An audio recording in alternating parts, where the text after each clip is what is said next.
Wala akong nakita yung saging. Ay, meron dito. Lumipat tayo sa kabila. Ay, eto, may nakita natin dito. Pero hindi tulad noon.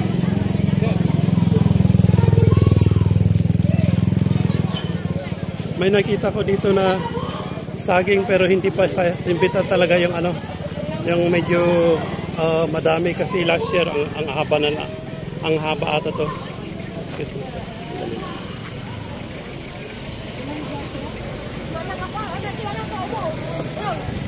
Kaninong bot mo ito? Kaninong bot mo ito? Kanino? Sa kanila mo? Or sa inyo? Sa amin. Ay. Ma'am, kung sakaling mahinog yan, pwedeng kainin? Pwede po, sir. Anong lasa doon? Matamis po, sir. Parehas lang doon sa mga dipig, ganon. Hindi po, sir. Katulad ng lasa ng lakatan. Pag nahihinog, nag-yellow din siya. Opo, sir. Pero walang buto pa sa loob. Wala po, sir. O magkaiba kasi nung last year, meron akong nakita mas mahaba pa. Ito siguro. Yung ulingan yun, sir.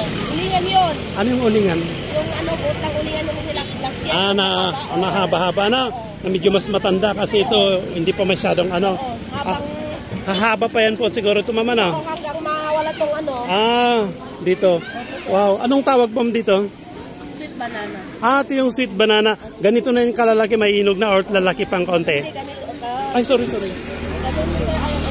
Ano? Tapos Mahaba, ganun. pero yung pinakababa na hindi na pwedeng kainin kasi wala nang laman ano, yung dito lang sa taas. Okay, di ba? Kung sa Davao ay nakikita mo ng ganitong saging na ang haba-haba, hindi rin patatalo ang Bantay kasi meron din silang ipinagmamalaki na ganitong ano natin na saging natin, di ba? Kasi dito sa Bantay, lahat ng klase ng prutas andi dito na.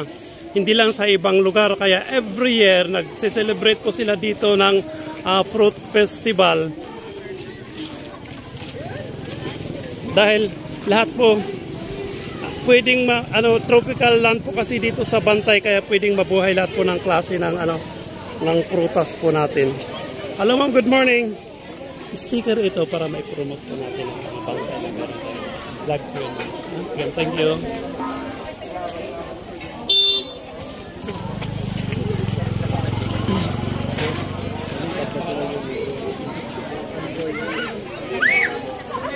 Tingnan natin kung anong pinagkakaguluhan nila doon sa loob.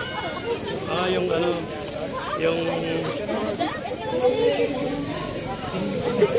yan? Ano yan, ba't kinakain na? Ganun na lang.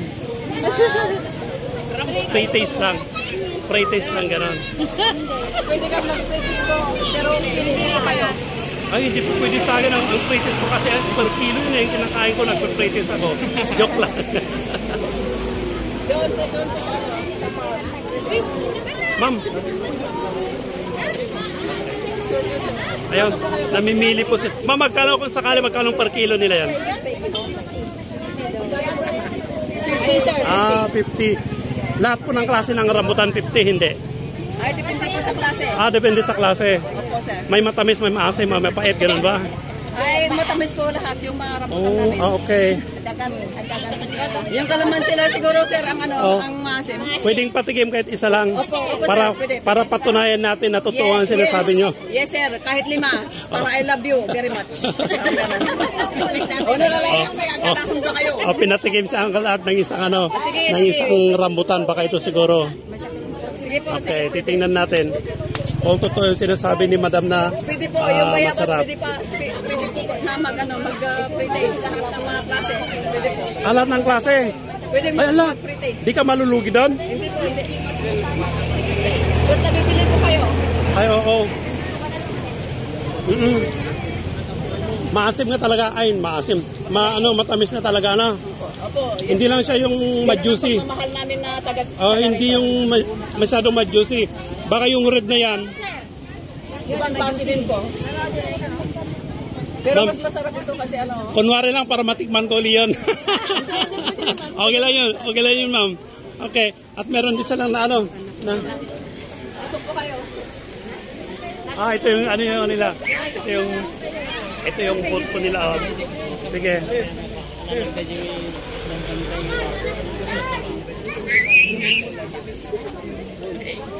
Maharap. Punta tayo dun sa red, titikman natin yung ano, yung red ng ano niya.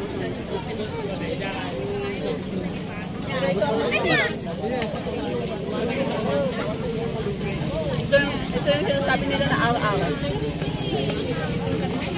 Ma'am, vlog po ito para may promote po natin ang Kalinga. Meron tayong pinagmamalaki na fruit festival dito po sa Bantay kasi ang Bantay is party po rin po ng Kalinga. Di po ma'am? Opo sir. Oh, ito yung sticker niya para makita niyo at mapanood natin sa YouTube. Punta ako dun sa red. So mapanood kami doon sa YouTube. Para magiging sikat tayo, ano? Thank you, hahay na lang. Ano yan, nakalive ba yan? Hindi ma'am, ano lang, mamaya ko pa yan, ano, kasi ano lang. Ito na lang, bigyan kita lang ng ano, ng sticker ma'am, para mapanood mo to mamaya. Kunin mo lang yan. Thank you. Para mapanood mo to mamaya. Kasi mag-post ko na. Oo, makakain din yan. May nakita ko dito na mas mapula. At titikman natin. Ask mo tayo ng permission.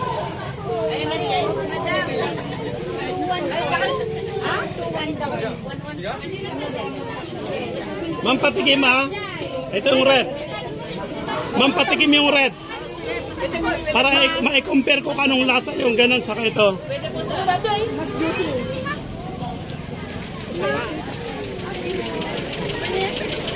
Kaso lang din natin.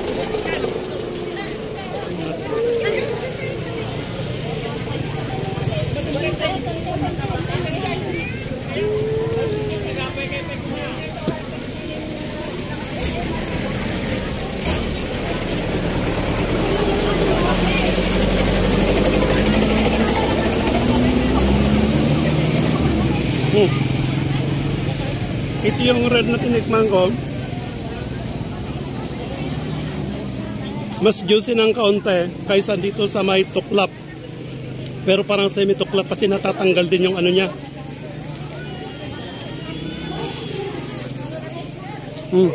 Masarap siya.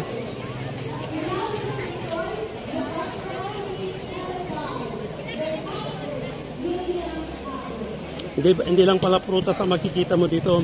Meron din silang tinda na ganito. Parang yan ang pinaka-piyesta po nila.